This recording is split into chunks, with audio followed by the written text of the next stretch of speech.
Today we're working on a 1999 XR70 with an automatic clutch, and in this video we're going to learn how to properly adjust the automatic clutch. One of the symptoms of an improperly adjusted clutch, which is adjusted right here, is that when you go to kickstart the bike, that you feel the kickstarter slip and not turn over the engine. Before making the adjustment, you want to check the shifter. If the shifter's loose, it's going to shift funny, and they have a tendency to come loose.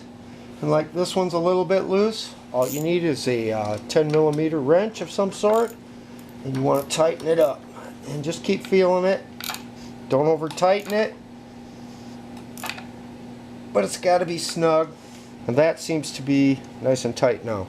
So in order to make this adjustment, you will need a 14mm wrench. You will need to crack this nut loose.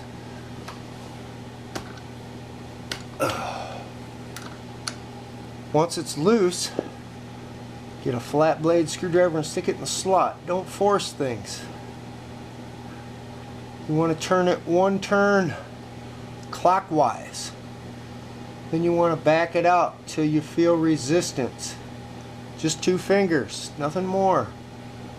Then turn it 1/8 of a turn to give it some clearance. And lock this tight.